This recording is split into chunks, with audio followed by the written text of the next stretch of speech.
Hello everyone, welcome to railway Rozgar classes. आज हमारी अभ्यास सीरीज का डे नंबर 7 है। अभी तक इसमें टोटल 6 क्लासेस हो चुकी हैं। जिसने वो नहीं करी है वो क्लासेस को कर लेना बाद में क्योंकि कोई भी एक दूसरे से इंटरलिंक्ड नहीं है।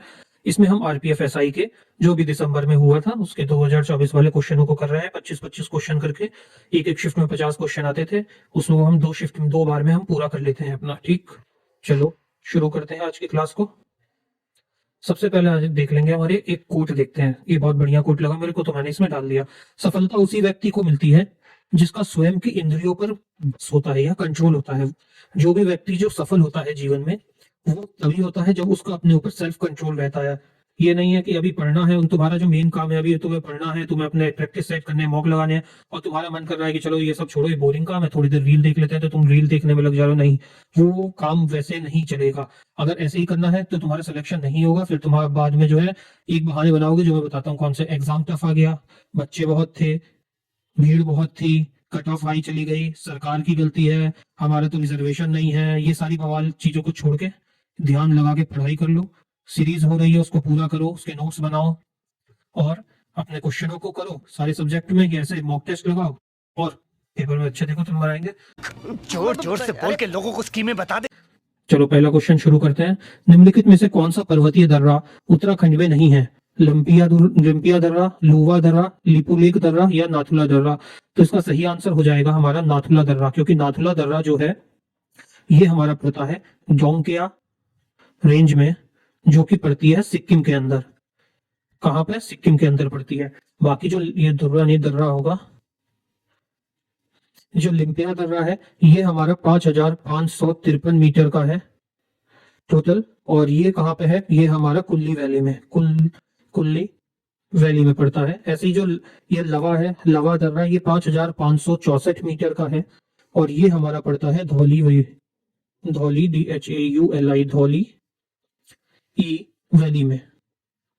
और लिपुलेख जो पड़ता है ये काली वैली में ही पड़ता है, जो कि 5122 मीटर का है लिपुलेख। और ये कहाँ पर पड़ता है? ये पड़ता है काली वैली में। ठीक, नेक्स्ट क्वेश्चन पे आ जाते हैं। निम्नलिखित में से कौन सा वस्तु की उपयोगिता है? वस्तु की उपयोगिता मतलब यूटिलिटी ऑफ कमोडिटी। क्या हो गया इसका मतलब? हो गया यूटी, एक मिनट, इसका मतलब क्या हो गया? Utility of commodity. क्या हुआ? Utility of commodity. ये वस्तु की उपयोगिता का मतलब क्या होता है इंग्लिश में ट्रांसलेशन? Utility of commodity. मतलब कोई भी वस्तु अगर हम इस्तेमाल कर रहे हैं या कोई भी चीज का हम यूज कर रहे हैं, अगर उससे फुल सेटिस्फाइड है या उसके हम कोई फायदा उठा रहे हैं या लाभ प्राप्त कर रहे हैं, तो उसे हम कहेंगे यूटिलिटी ऑफ कमोडिटी, मतलब वस्तु का उपयोगिता है। तो इसका सही आंसर क्या हो जाएगा? यह किसी वस्तु की क्षमता को संतुष्ट करने की इच्छा है। सही आंसर होगा यही। क्योंकि हम कोई भी वस्तु जैसे हम खरीद के लाते हैं बाजार से, अगर हम उससे सेटिस्फाइड हैं तो वो हमारे लिए जो होगा यूटिलिटी ऑफ कमोडिटी होती है।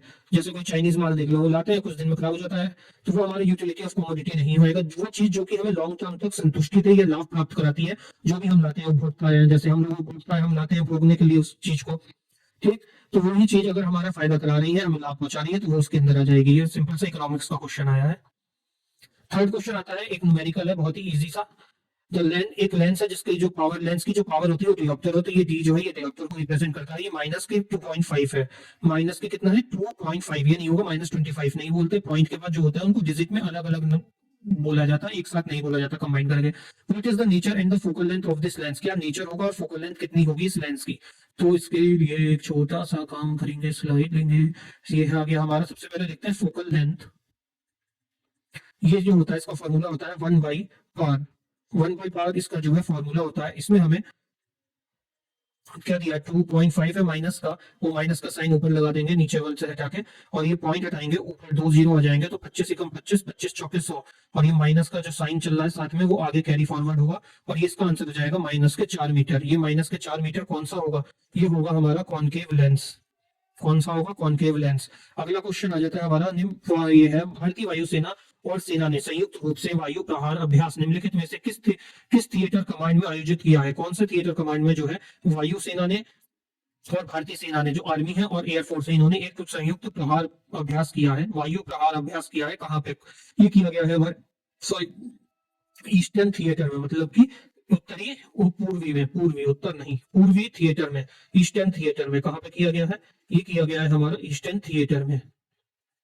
इसमें जो है ये जो हमारी वो था एक्सरसाइज हुई है, अभ्यास हुआ है, जैसे हमारी सीरीज का नाम भी अभ्यास है। देखो ये किसके बीच में हुआ है? ये हुआ है इंडिया एंड चाइना के बीच में। ये क्यों किया जाता है? जिससे हमारे पॉलिटिकल और हमारे रिलेशन जो है हेल्दी रहे, हम एक दूसरे से नफरत ना हो, मतलब यही होगा। इसमें जो टोटल टाइमिंग लगी है, जितना टाइम तक की एक्सरसाइज की गई है वो है 96 घंटे तक ये टोटल हुआ है।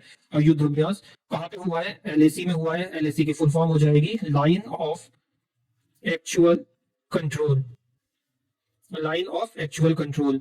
और इसमें हम और भी थोड़ी बहुत एक्सरसाइजेस हम देख लेते हैं जो कि इंडिया की है, अलग अलग देशों के साथ जो इंडिया करता है उसके बारे में हम लोग भी देख लेंगे। पहले 1 मिनट का टाइम लगेगा। हाँ, जैसे एक एक्सरसाइज होती है जिसका नाम है हमारा संप्रीति, SAMPRITI, संप्रीति। ये इंडिया और बांग्लादेश की एक्सरसाइज है, इंडिया की एंड बांग्लादेश की जो है ये एक्सरसाइज है। ऐसे ही एक और एक्सरसाइज जो इंडिया करता है वो है मित्र शक्ति। ये वो है जो इंपॉर्टेंट है, हमारे पेपरों में पूछी जाती है, चाहे एसएससी हो, रेलवे हो, अलग अलग जगह पूछी जाती है। सबके क्वेश्चन सेम है क्योंकि सारा ही एग्जाम जो है टीसीएससी करा रहा है। मित्र शक्ति किसकी है? इंडिया और श्रीलंका की है।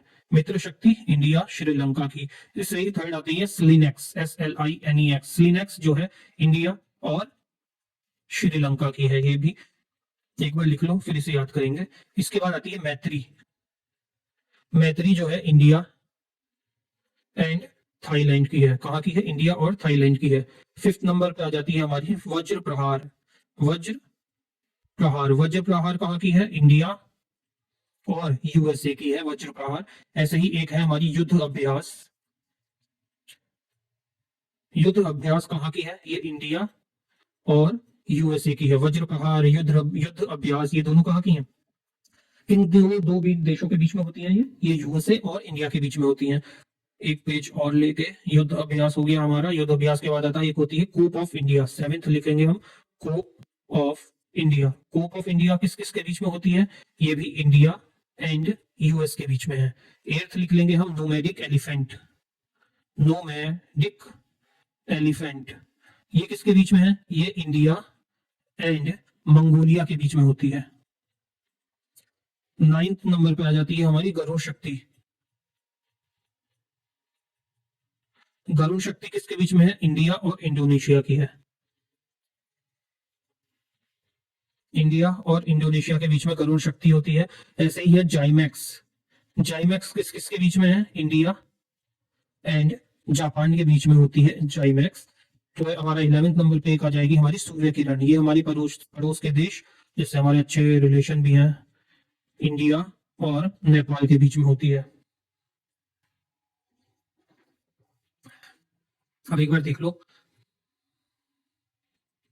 सबसे पहले समृद्धि। संप्रीति जो है इंडिया और बांग्लादेश के बीच में है। मित्र शक्ति, मित्र और शक्ति, ये देखो एस श्रीलंका याद रखते हो। मित्र हमारा कौन है? सबका मित्र कौन है? इंडिया है। शक्ति से एस से याद कर लेंगे हम लोग श्रीलंका। ऐसे स्लिनेक्स, ये देखो SL से श्रीलंका, IN से SL से हम ले लेंगे श्रीलंका, इसको याद कर लेंगे। और IN जो यहाँ पे आ रहा है, ये वाला जो IN आ रहा है, इससे हम याद करेंगे इंडिया। ये जो है मैत्री, मैत्री मतलब कि मित्र। और मित्र कहाँ बनाने जाते हैं लोग? कहाँ जाते हैं मित्र बनाने? थाईलैंड जाते हैं। समझ रहे हो? इंडिया और थाईलैंड के बीच की है। ऐसे ही अगली है वज्र प्रहार और युद्ध अभ्यास। ये क्या है? वज्र से किससे रिलेशन होगा? इंडिया का है। और प्रहार, प्रहार किस पे हुआ था? अभी जो वो ओसामा बिन लादेन ने किया था, यूएसए पे। यूएसए पे क्या हुआ था? प्रहार। उसमें यूएसए पे क्या हुआ था? प्रहार। ऐसी वज्र प्रहार किसके बीच में हो जाएगी? इंडिया और यूएसए के बीच में। ऐसे ही हमारा युद्ध अभ्यास, युद्ध का हम अभ्यास किसके साथ करते हैं? जो हमारे लिए बेस्ट होता है, जो बहुत ही बढ़िया हो। तो इस यूएस की आर्मी जो है टॉप पे है, जिसकी पावर जो है टॉप पे है, तो उसके साथ हमने क्या किया है? युद्ध अभ्यास किया है। इंडिया हो गया, इंडिया एंड यूएसए हो गया। ऐसे ही है cope of India. Cope of इंडिया किसकी है? ये भी इंडिया और यूएस की है। कोप से याद कर लो, ऐसे कॉप से याद कर लो। कॉप कहाँ पे होते हैं? यहाँ पे पुलिस कहते हैं, वहां पे कॉप कहते हैं। Cops cops cops. तो ऐसी कॉप्स कहाँ कहा जाता है? यूएसए में कहा जाता है। ऐसे याद कर लेंगे। फिर आती है हमारी नोमैडिक एलिफेंट। ये कहाँ की है? ये इंडिया और मंगोलिया की है। ये देखो मैडिक से याद कर लोगे, मैं से मंगोलिया और इंडिया तो है ही साथ में।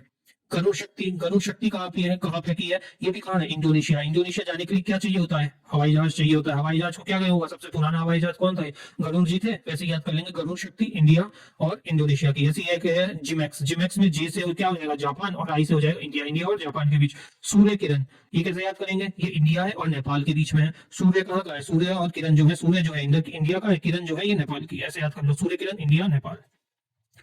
क्यूएक्स क्यू टू सिग्नल रियल उपग्रह को किस देश द्वारा 2024 में अपने भावी चंद्र जांच मिशन के लिए संचार पुल के रूप में लॉन्च किया गया था। ये कहां पे है, ये मिशन कहां पे है, ये मिशन जो है किसका है, चाइना का है, जिसको लॉन्च किया गया था 20 मार्च 2024 में। और ये किसके लिए कहा जाएगा, ये मिशन जो है ये जाएगा लूनर प्रोब मिशन है। लूनर मतलब चंद्रमा पे। किस देश ने किया था, ये चीन ने किया था। निम्नलिखित में से कौन सा स्थल ताम्र पाषाणकार कैलकोलिथिक एज के रूप में अधिक जाना जाता है, कौन सा है, उटनूर, बुर्जहोम, कायथा या मेहरगढ़। पहले ये देखो, कैलकोलिथिक एज की जो है सबसे लार्जेस्ट साइट कौन सी है, उसका नाम है देमदाबाद। उसका नाम क्या है, देमदाबाद जो है इसकी सबसे लार्जेस्ट साइट है। ऐसे ही इसमें जो ये है कायथा, ये कायथा कहाँ की है, ये कायथा कहाँ पे पड़ती है इस समय, उज्जैन मध्य प्रदेश में पड़ती है। कौन सी नदी के किनारे है, ये चंबल नदी के किनारे है, चंबल। और इसका पुराना नाम क्या था, कपिथाका। क्या नाम था इसका, पुराना नाम था कपिथाका। ऐसे ये उटनूर जो है, उटनूर भी एक, ये जो है उटनूर, ये कैसी है, ये एक न्यूलिथिक साइट है। ये जो है कैलकोलिथिक नहीं है, इसका आंसर क्या हो जाएगा, उटनूर। उटनूर जो है एक न्यूलिथिक साइट है जो कि तेलंगाना में पड़ती है। तेलंगाना के आदिलाबाद में पड़ती है। कहाँ पड़ती है, तेलंगाना के आदिलाबाद में। बुर्जहोम ये कहाँ पे है, ये कश्मीर में पड़ती है हमारे। बुर्जहोम कश्मीर के श्रीनगर में पड़ती है, ये न्यूलिथिक साइट है ये भी। और मेहरगढ़ ये कहाँ पे पड़ती है, मेहरगढ़ जो पड़ती है ये बलोचिस्तान पाकिस्तान के अंदर पड़ती है। तो इसका सही आंसर क्या हो जाएगा, उतनूर। डैश पैमाने और आकार के परिवर्तन की एकमात्र प्रक्रिया है जिसे नैतिक और मानदंडों द्वारा मापा और सहायता दी जाती है। इसमें से कौन सी है, इसका सही आंसर हो जाएगा डेवलपमेंट। एक जो है ये विकास नहीं होगा, ये होगा इवॉल्व। इवॉल्व नहीं, इसका हो जाएगा एवोल्यूशन था, ये एवोल्यूशन ऑप्शन था और ये था डेवलपमेंट। तो इसका सही आंसर क्या हो जाएगा, इसका सही आंसर हो जाएगा डेवलपमेंट, जो है हमारे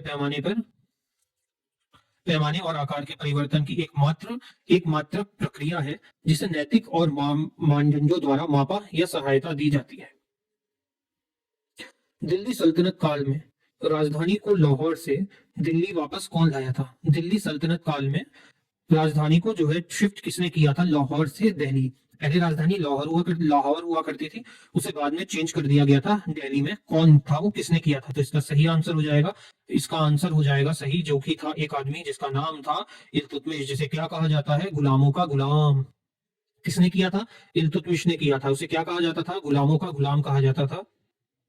ये कौन से वंश से या डायनेस्टी से रिलेटेड था, तो ये गुलाम वंश का था। गुलाम वंश को दूसरा नाम क्या था, गुलाम वंश का दूसरा नाम था मामलुक वंश। इसको जो है तो स्टैब्लिश किसने किया था, ये किया था कुतुबुद्दीन ऐबक ने, जो कि 1150 से लेके 1210 तक रहा था। एक मिनट इसका देख लेते हैं, स्लेव डायनेस्टी, इससे भर भर के क्वेश्चन आ रहे हैं स्लेव डायनेस्टी से। आरपीएफ एसआई में दिल्ली सल्तनत से जो पूछा गया है सबसे ज्यादा इसी गुलाम वंश से पूछा गया है। हर एक शिफ्ट में जो है इससे रिलेटेड क्वेश्चन आ रहा है, और उसमें सिर्फ दो ही बात है, या तो कुतुबुद्दीन ऐबक के बारे में पूछा है या इल्तुतमिश के बारे में पूछा है। गुलाम वंश, इसे और क्या कहा जाता है, गुलाम वंश और मामलुक वंश। इसका और नाम क्या है, मामलुक वंश। इसका जो फाउंडर है कौन था, फाउंडर इसका कौन था, कुतुबुद्दीन ऐबक। इसने जो है इसे फाउंड किया था। ये कब से कब तक रहा था, ये 1150 से लेके 1210 तक रहता है। ये किसका गुलाम था, ये स्लेव था। ये स्लेव किसका था, ये स्लेव था मोहम्मद गौरी का, जो कि अफगानिस्तान का था।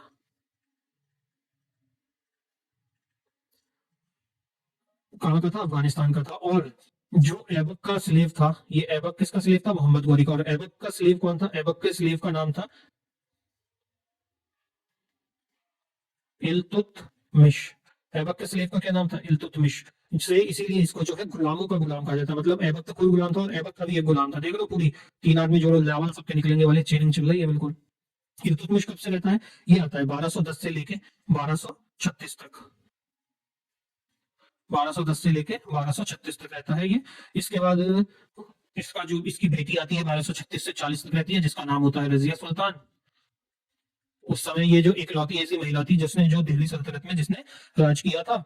और ये अब कभी भी लेडीज कपड़े नहीं पहनती थी, हमेशा वो जो उस समय के आदमी भी लोग पहना करते थे शेरवानी वगैरह, वही पहना करती थी ये भी। और इसमें मोहम्मद गौरी ने जो ऐबक को अपना उत्तराधिकारी बनवाया था, इसे इसे उत्तराधिकारी बनाया था ऐबक को मोहम्मद गौरी ने। उसने तराई का पहला युद्ध में, जब 19 कब हुआ था, ये 1192 में हुआ था, उसमें जो है तुर्क एस्टेब्लिश किए गए थे। इल्तुतमिश की जो मृत्यु होती है, कौन, ये भी क्वेश्चन पूछा जाता है, कौन सा ऐसे खिलाड़ी है जिसकी जो मृत्यु चौगान, ये क्या कहते हैं, पोलो खेलते हुए हुई थी। तो इसकी जो डेथ होती है वो पोलो खेलते समय होती है। पोलो होता है ना, घोड़े पे बैठ के बॉल को बॉल से मारते हैं, पोलो खेलते समय इसकी जो है मृत्यु होती है, पोलो खेलते समय। इसका असली नाम क्या था इल्तुतमिश का? इल्तुतमिश का रियल मी नहीं, रियल नेम। इल्तुतमिश का जो रियल नेम था, क्या नाम था इसका? शमशुद्दीन इलियास। क्या नाम था इसका? असली नाम क्या था? शमशुद्दीन इलियास। कब से कब तक रहता है? 1210 से लेके 1236 तक। इसके बाद इसकी बेटी का राज आता है जिसका नाम होता है रजिया सुल्तान, जो कब से कब तक रहती है? 1236 से 1240 तक रहती है। देश समान समता मूलक समाज के लिए राज्य राष्ट्र को निर्देशन और मार्गदर्शन प्रदान करता है तथा सरकारों को नीतियां बनाने और कानून बनाने में मॉडल प्रदान करता है। क्या है वो? निर्देशक सिद्धांत, प्रवर्तन निर्देशालय, न्यायपालिका या नौकरशाही। तो इसका सही आंसर हो जाएगा हमारा डीपीएसपी में ही आता है, डायरेक्टिव प्रिंसिपल, मतलब कि निर्देशक सिद्धांत। ये हमारा निर्देशक सिद्धांत जो कि डीपीएसपी है, कौन से आर्टिकल में आता है, कब से कब तक? ये 36 से 51 में आता है। किस पार्ट में आता है? पार्ट 3 में आता है ये। और ये कहां से लिया गया है? ये लिया गया है आयरलैंड से। भारत में मौलिक अधिकार के संरक्षण और प्रवर्तन के लिए निम्नलिखित में से कौन जिम्मेदार है? मौलिक अधिकारों के संरक्षण के लिए कौन जिम्मेदार है इसमें से? लोक सेवा आयोग यूपीएससी, सर्वोच्च न्यायालय, चुनाव आयोग या फिर मानव राष्ट्रीय अधिकार या आयोग, मानव अधिकार आयोग, कौन है इसमें से? तो इसका सही आंसर हो जाएगा, जो भी हमारे अधिकारों का हनन होता है तो हम कहाँ जाते हैं? हम कहाँ जाते हैं? सुप्रीम कोर्ट जाते हैं। तो इसका सही आंसर क्या हो जाएगा? इसका सही आंसर हो जाएगा सर्वोच्च न्यायालय। ये कौन से आर्टिकल से कहता है? आर्टिकल 32, अनुच्छेद 32 जो है उसमें लिखा हुआ है कि जो सुप्रीम कोर्ट ऑफ इंडिया है वो, और आर्टिकल आर्टिकल 226 ये जो है सुप्रीम कोर्ट को देता है, और ये सुप्रीम कोर्ट के लिए है, और 226 जो है ये हाई कोर्ट के लिए है, मतलब हाई कोर्ट के लिए है ये, और ये जो है सुप्रीम कोर्ट के लिए है। कोर्ट की स्पेलिंग देख लेना, कोर्ट पता नहीं, ये जो है उसके लिए। फंडामेंटल राइट हमारे कब से कब तक होते हैं? जो हमारे फंडामेंटल राइट्स हैं ये कब, कितने आर्टिकल्स हैं? 12 से लेके 35 तक है। 36 से कौन सा आता है? डीपीएसपी आ जाता है। 36 से 51 तक चलता है, 12 से 35 तक है। ये हमारे पार्ट नंबर 3 में है, थर्ड पार्ट में है। इसमें जो पहले जो थे 1950 तक, इसमें जो है हमारे टोटल 7 थे फंडामेंटल राइट, मौलिक अधिकार जो है हमारे पास पहले 7 होते थे, लेकिन उसमें से एक अधिकार को जो है चेंज कर दिया गया था, एक अधिकार को इसमें से निकाल दिया गया था। निकाला गया था, कौन सा अधिकार था वो था हमारा प्रॉपर्टी, राइट टू प्रॉपर्टी, या वो राइट टू प्रॉपर्टी जो था उसको चेंज करके वो हमारा लीगल राइट बन गया है। 1978 में जो है कितने बचते हैं? 6 बचते हैं टोटल, जिसमें से एक जो 44वां कॉन्स्टिट्यूशनल वो हुआ था अमेंडमेंट, कॉन्स्टिट्यूशनल 44वां जो अमेंडमेंट हुआ था, इसमें से ये वाला अधिकार जो लास्ट वाला था हमारा 7वां, राइट टू प्रॉपर्टी, इसको जो है लीगल राइट बना दिया गया था। राइट टू प्रॉपर्टी को हटाया गया था,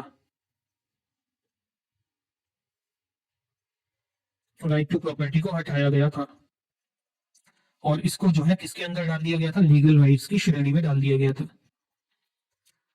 the world bank comprises of, world bank जो है किस किस से बना है? वर्ल्ड बैंक में जो है टोटल हमारी 5 जो ब्रांचेस हैं, उसमें से एक है इसमें WTO, IBRD, GATT या IMF। तो इसका सही आंसर हो जाएगा IBRD, जो कि होती है international bank for reconstruction and development. इसमें जो है हमारी टोटल 5 हैं, इसमें हमारी टोटल कितनी है? 5 है वर्ल्ड बैंक में, जिसमें सबसे पहले तो हमारा आंसर वाली हो जाएगी IBRD। एक minute,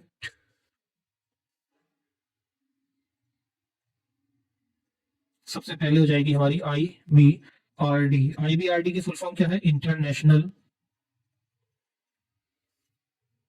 international bank for reconstruction and development. Second आ जाती है हमारी IDA, इसकी फुल फॉर्म हो गई international development association. Third number पर आ जाती है हमारी IFC, इसकी फुल फॉर्म हो गई international finance corporation.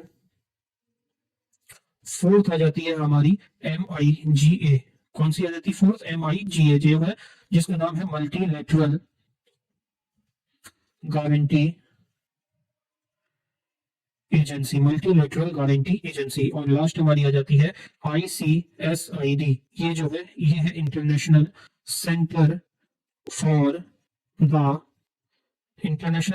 For the settlement of investment dispute. पांच है हमारी, कौन कौन सी पांच है? सबसे पहले IBRD, सेकंड नंबर पे है IDA, थर्ड है IFS, फोर्थ नंबर पे है माइगा, फोर्थ नंबर पे कौन सी है? माइगा। फिफ्थ पे है ICSID। इसमें जो है टोटल जो है कंट्रीज जो मेंबर है वो 189 कंट्रीज इसमें मेंबर है। 189 हिंदी में क्या कहते हैं 89 को? कोई बता सकता है? ऐसे ही देख लेते हैं एक बार वर्ल्ड बैंक के बारे में। वर्ल्ड बैंक जो है ये स्टैब्लिश हुआ था 1 जुलाई 1944 में, 1944 में। ये 9 लग रहा है। कब हुआ था? 1944 में स्टैब्लिश हुआ था। इसका जो हेडक्वार्टर है वो कहाँ पे है? वॉशिंगटन DC USA में है। इसके जो प्रेसिडेंट हैं इंडियन ओरिजिन के हैं, अभी प्रेजेंट में अजय बांगा।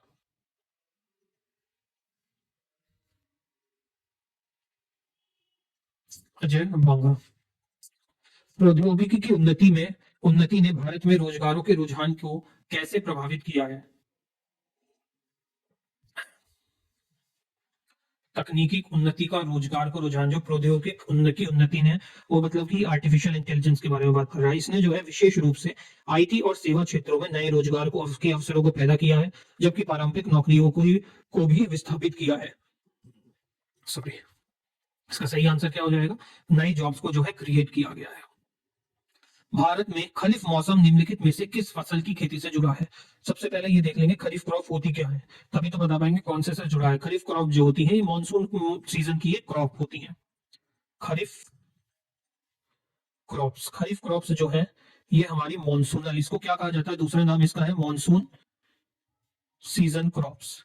दूसरा नाम इसका क्या है? मॉनसून सीजन क्रॉप्स, जो कि आमतौर पर ये जून से लेके अक्टूबर के महीने तक रहती हैं, जून से अक्टूबर तक होती हैं। और ये इसमें क्या क्या आता है? इसमें आ जाता है हमारे चावल, मक्का,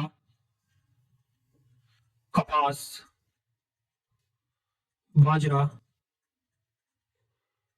ज्वार, मूंगफली, सोयाबीन,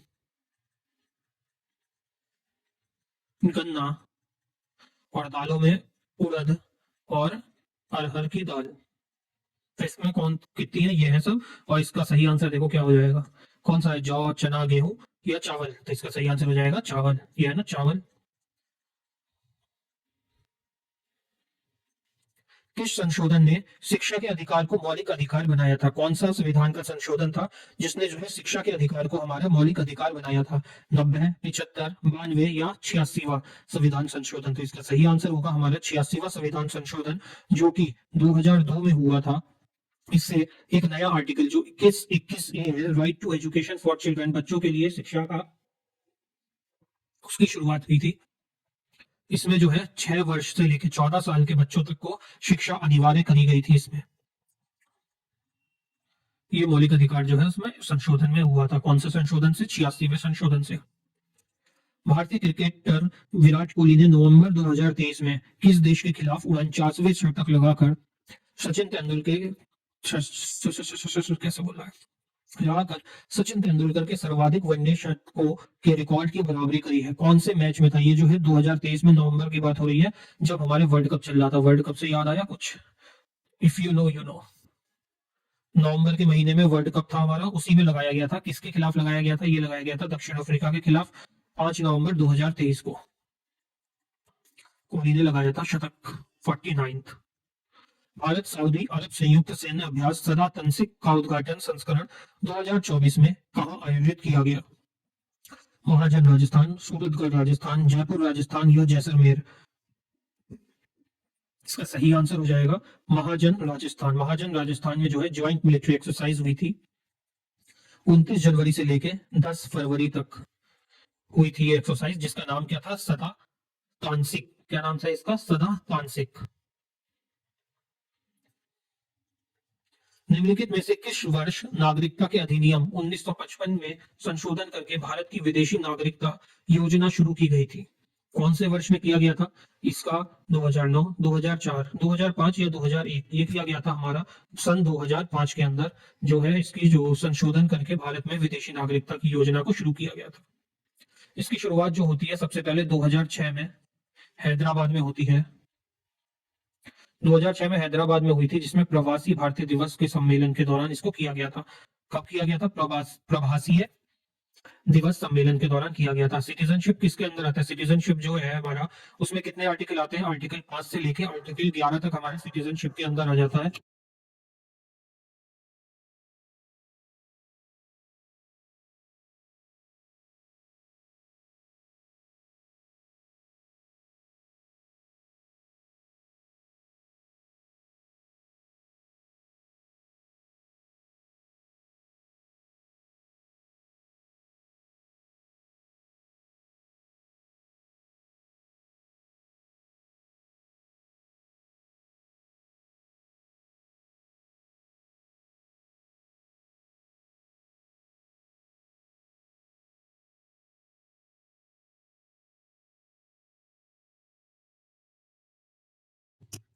सिटीजनशिप का एक्ट कौन सा आर्टिकल आता है? 5 से 11 तक इसके अंदर आ जाता है। ये जो हमारा ओसीआई कार्ड मिलता है, जो कि इंडिया के सिटीजन नहीं है, वो यहाँ रह रहे हैं, उनके पास एक ओसीआई कार्ड होता है, जो कि विदेशी नागरिक हैं हमारे, उनको दिया जाता है। उनके पास ये जो दूसरे देश का जो पासपोर्ट होता है, वो भारत के लोग नहीं होते, उन लोगों को ये ओसीआई कार्ड दिया जाता है। ओसीआई कार्ड जिसके पास होता है, उसको जो है भारत की कुछ जो सुविधाएं हैं उसका लाभ वो नहीं ले सकते हैं। ओसीआई कार्ड धारकों को सबसे पहले तो वो वोट नहीं कर सकते इंडिया में। दूसरा, वो यहाँ पे विधानसभा या विधान परिषद या कोई संसद या इलेक्शन से रिलेटेड उनका कोई अधिकार नहीं है। वो वोट भी नहीं कर सकते, इलेक्शन में खड़े भी नहीं हो सकते हैं। यहाँ पे जो है वो फार्मिंग नहीं कर सकते, फार्मिंग नहीं कर सकते, फार्मिंग भी नहीं कर सकते, फार्म हाउस नहीं ले सकते, गवर्नमेंट जॉब नहीं कर सकते, गवर्नमेंट जॉब भी नहीं कर सकते। भारत की जनगणना 2011 में निम्नलिखित में से किस राज्य की जनसंख्या 10 करोड़ से अधिक दर्ज की गई थी? किसकी की गई थी? बिहार, मध्य प्रदेश, तमिलनाडु, राजस्थान? किसकी की गई थी? इसमें देखो सबसे ज्यादा जो है पॉपुलेशन कहाँ पे है? सबसे ज्यादा पॉपुलेशन है बिहार में, इस ऑप्शन के हिसाब से। वैसे जो है सबसे ज्यादा पॉपुलेशन उत्तर प्रदेश की है। इन ऑप्शनों के हिसाब से सबसे ज्यादा पॉपुलेशन कहाँ पे है? बिहार में। बिहार में कितनी है? बिहार की जो पॉपुलेशन है 1040994552, ये बिहार की पॉपुलेशन है। ऐसे ही एमपी इसमें दिया है। मध्य प्रदेश की है 72626809, मध्य प्रदेश की है। तमिलनाडु की जो पॉपुलेशन है वो 72147030 थर्ड नंबर पे है। और फोर्थ पे है राजस्थान की कैपिटल, राजस्थान की पॉपुलेशन 68548437। और इन सब में सबसे ऊपर आता है हमारा उत्तर प्रदेश, सबसे ज्यादा पॉपुलेशन है भाई। समझ रहे हो? 199812341। भारत में संघीय कार्यपालिका का प्रमुख कौन है? संघीय कार्यपालिका का जो हेड होता है, हेड ऑफ द काउंसिल का हेड कौन होता है? हेड ऑफ काउंसिल होते हैं हमारे प्रधानमंत्री। लेकिन ये जो कार्यपालिका का कह रहा है, मतलब सबसे बड़ा हेड, एग्जीक्यूटिव का जो हेड होता है वो कौन है? प्रधानमंत्री, राष्ट्रपति, सर्वोच्च न्यायालय के मुख्य न्यायाधीश या फिर राज्यपाल? तो इसका सही आंसर हो जाएगा राष्ट्रपति। राष्ट्रपति जो है भारत के संघीय कार्यपालिका के प्रमुख होते हैं। ठीक, ऐसे ही जो पीएम है वो हमारे किसके हेड होते हैं? Head of the council of ministers के हेड हैं। ये किसके अंदर आता है? आर्टिकल 74 के अंदर आता है। 20वां क्वेश्चन देखते हैं। 1991 में अंतरराष्ट्रीय समा योजना के लिए रुपए को कहना क्या चाह रहा हिंदी में। 1991 में अंतरराष्ट्रीय समायोजना करने के लिए रुपए को क्या किया गया था। रुपए जो है 1981 में वो डिवैल्यूड हुए थे, 7% से जो है वो 5% हो गए थे। अवमूल्यन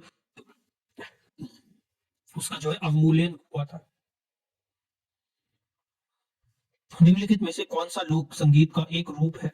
लोक संगीत का कौन सा इसमें से रूप है। नौरिया गीत, सूफियाना कलाम, ध्रुपद या भांड पाथेर। इसका सही आंसर हो जाएगा हमारा ऑप्शन 2 नहीं होगा। इसका सही आंसर होगा नौरिया गीत।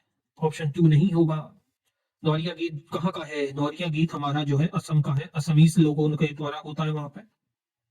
और ये जो है हमारा ध्रुपद, ये सबसे ओल्डेस्ट स्टाइल है और मोस्ट एबेंडेंट स्टाइल है हिंदुस्तानी क्लासिकल म्यूजिक का। ऐसे ही जो ये भांड पाथेर है, भांड पाथेर जो है ये फोक थिएटर है। कहाँ का। कश्मीर का। ये कहाँ का है। कश्मीर का, वो भी फोक थिएटर है ये। ऐसे ही ध्रुपद जो है सबसे ओल्डेस्ट है हिंदुस्तानी क्लासिकल म्यूजिक का। सड़क परिवहन और राजमार्ग मंत्रालय द्वारा उपलब्ध कराए गए बुनियादी आंकड़े 2017-18 के अनुसार भारत के किस राज्य की कुल सतही सड़क की लंबाई सबसे अधिक है। सबसे लंबी जो सड़क की जो लंबाई है उसके एक आंकड़े आए हैं 2017 से 2018 में। उसमें सबसे ज्यादा जो सबसे लंबी सड़क की लंबाई है किस राज्य में फैली हुई है, वो है हमारे फाइनेंस के लिए जो सबसे मशहूर है देश में स्टेट महाराष्ट्र में है। मनोहर लाल खट्टर जिन्हें 2024 में इस्तीफा दिया था, भारत के निम्नलिखित में से किस राज्य के मुख्यमंत्री थे। ये तो सबने देखा होगा। ये जो आए थे एक वो सिस्टम के साथ घूम रहे थे, स्टेज पे आए थे, फिर इनकी बहुत निंदा भी हुई थी। सिस्टम कहाँ का है, वो हरियाणा का है। एलवेश यादव उसी के साथ आए थे। ये स्टेज शेयर किया था, ऐसा स्टेज शेयर किया कि बेचारों का डाउनफॉल ही शुरू हो गया तब से। अब इस समय जो प्रेजेंट में यहाँ के जो मुख्यमंत्री हैं वो उनका नाम क्या है, नायाब सिंह सैनी। और यहाँ के जो डिप्टी सीएम है उनका नाम है दुष्यंत चौटाला।